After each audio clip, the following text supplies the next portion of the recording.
इस वीडियो में हम डेंगू डिजीज़ के कुछ सिम्टम्स, डायग्नोसिस, कॉजेस, ट्रीटमेंट और प्रिवेंशन डिस्कस करेंगे। बिकॉज प्रीवियस वीडियो में हमने डेंगू डिजीज़ के बारे में सभी चीज़ें पढ़ ली थी।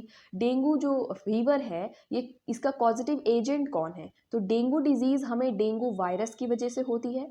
सेकेंड थिंग, इसका ट्रांसमिशन कैसे होता है, एक इन्फेक्टेड पर्सन से हेल्दी पर्सन डेंगू फीवर कैसे फैलता है। तो एक तरह का वेक्टर है जिसका नाम है एडीज इजिप्टी मॉस्किटो। मॉस्किटो के माध्यम से ये बीमारी आगे फैलती है। जैसे कि मलेरिया हमने पढ़ रखा है, मलेरिया का वेक्टर कौन है? Female anopheles mosquito. तो उसकी लाइफ साइकिल एग्जाम में पूछी गई थी। मेनली आपको फोकस करना है लाइफ साइकिल पे। तो प्रीवियस वीडियो बहुत ही इंपॉर्टेंट है, उसको आप स्किप नहीं करेंगे। प्रीवियस वीडियो में हमने एडीज इजिप्टी मॉस्किटो की लाइफ साइकिल डिस्कस की है। वीडियो का लिंक आपको मिल जाएगा डिस्क्रिप्शन बॉक्स में, वहां से अपने नोट्स को भी कंप्लीट कर सकते हैं और स्टार्टिंग की लाइफ साइकिल को भी समझ सकते हैं। यहाँ में हम सिम्टम्स स्टार्ट करेंगे कि डेंगू फीवर में क्या क्या सिम्टम्स हैं, कैसे उसे हम ट्रीट कर सकते हैं, क्या क्या ट्रीटमेंट हमें लेने होंगे। सेकेंड थिंग, कैसे हम उसे प्रिवेंट कर सकते हैं, और ये भी देखेंगे कि कैसे हम उसे डायग्नोस करेंगे ना, डायग्नोसिस भी पढ़ेंगे। तो ये कुछ चीज़ें हैं जो आपको एट लास्ट में ऐड करनी है अपने नोट्स में। सिम्टम्स है, पहला लॉस्ट ऑफ एपेटाइट, बहुत ही ज़्यादा आपकी एपेटाइट कम हो जाएगी, आपको भूख नहीं लगेगी। डायरिया और वॉमिटिंग आपको देखने को मिलेगी। आपके जॉइंट्स में सीवियर पेन होगा, मसल्स में पेन होगा। मल्टीपल रैशेस जगह जगह पे बॉडी पे आने लगते हैं, स्किन पे वाउंड्स बनने लगते हैं। देन हाई फीवर आता है 3 से 7 दिन के लिए अलग अलग पर्सन में। ये जो अप्रॉक्सीमेटली पीरियड है ना, ये वेरी भी कर सकता है। ऐसा नहीं है 3 से 4 दिन के लिए ही फीवर आता है, कुछ लोगों में 5 दिन तक भी आता है, कुछ लोगों के 10-12 दिन तक भी आता है, depending upon the persons lifestyle. ठीक है, चेंज होता रहता है।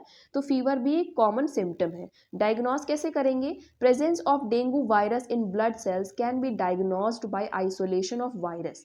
अब हम ये हमारे ब्लड में डेंगू वायरस प्रेजेंट है और डेंगू फीवर कॉज कर रहा है, ये हम कैसे डायग्नोस करेंगे, पता करेंगे? हम वायरस का आइसोलेशन करेंगे। जैसे कि अपनी बॉडी से जो है सीरम टेस्ट करवाएंगे। ठीक है, बॉडी में जो प्लाज्मा होता है जिसमें सीरम पाया जाता है, सीरम निकाल के हम उसमें टेस्टिंग कर सकते हैं। सेकंड, अदर मॉलिक्यूल मेथड से, यानी आपकी ब्लड सेल्स में बाकी जो और होते हैं पार्टिकल्स, उनमें भी किसी एक पार्टिकल का सिलेक्शन करके उसको बाहर स्टडी करके हम डायग्नोस कर सकते हैं। Blood test is perform to check the total count of RBC and blood platelets. अब ब्लड टेस्ट भी परफॉर्म किया जाता है, इससे भी हम डायग्नोस कर सकते हैं कि अगर जो आरबीसीज का टोटल काउंट है, यानी ब्लड प्लेटलेट्स का जो टोटल काउंट है, अगर इसमें थोड़ी भी गिरावट है, अगर डिक्रीमेंट है इसमें, तो हम जान जाएंगे, हमें डायग्नोस हो जाएगा कि डेंगू फीवर है या डेंगू वायरस की प्रेजेंस है। ठीक है, बिकॉज क्या होता है, प्लेटलेट्स कम हो जाती हैं, आरबीसीज कम हो जाती हैं। ठीक है, इस तरह हमें पता चल जाएगा।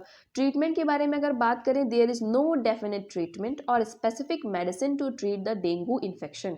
यानी ये चीज़ आपको मेंशन करनी है कि कोई भी specific antibiotic, specific medicine, treatment कोई भी अवेलेबल नहीं है डेंगू फीवर को ट्रीट करने के लिए। बट स्टिल जो डॉक्टर्स हैं वो हमें पैरासीटामॉल प्रिस्क्राइब करते हैं, बिकॉज पैरासीटामॉल फीवर को कम कर सकती है। ठीक है, कम करती है, इस वजह से वो देते हैं to regulate the pain and fever. In severe cases, blood transfusion, intravenous fluid supplementation and 24 hours hospitalization are required. क्या होता है, डॉक्टर्स यहाँ पे पैरासीटामॉल प्रिस्क्राइब करते हैं अगर बहुत ही नॉर्मल केस है। अगर बहुत ही ज़्यादा सीवियर केस है तो क्या होता है, आपको एडमिट कर लिया जाता है, हॉस्पिटलाइज कर दिया जाता है, या फिर ब्लड ट्रांसफ्यूजन के माध्यम से उसको ट्रीट किया जाता है। देन प्रिवेंशन क्या क्या हम ले सकते हैं? जो भी हमने मलेरिया में प्रिवेंशन लिखे थे, वही प्रिवेंशन हम यहाँ पर भी लिख सकते हैं, बिकॉज मलेरिया में भी मॉस्किटो के द्वारा ही वो आगे फैल रही थी बीमारी, और यहाँ डेंगू में भी मॉस्किटो के द्वारा ही बीमारी आगे फैल रही। डिफरेंस कितना है, मलेरिया में एनोफिलीज मॉस्किटो था, फीमेल एनोफिलीज मॉस्किटो, और यहाँ पर कौन सा मॉस्किटो है, एडीज इजिप्टी मॉस्किटो। दोनों की ही लाइफ साइकिल आप बना लेंगे। लाइफ साइकिल का जो डायग्राम है वो मेरे नोट्स में मिसिंग था, तो वो डायग्राम भी आप गूगल से अपने नोट्स में बना लेंगे। डेंगू फीवर का डायग्राम, ठीक है, उसका पूरा ट्रांसमिशन दिखा देंगे। बाकी मेरे नोट्स में हर एक चीज़ कंप्लीट है। प्रिवेंशन लिख लेंगे, प्रॉपर बेड रेस्ट होना चाहिए जिस भी इंसान को हो चुका है dengue fever, because bed rest जल्दी आपको क्योर करेगा, इट्स, ठीक है, क्योरेबल है ये। देन आपको स्किन को कवर करके रखना चाहिए, जैसे कि कोई भी मॉस्किटो जो है आपको बाइट ना कर पाए, फुल क्लोथ्स आपको पहनने चाहिए।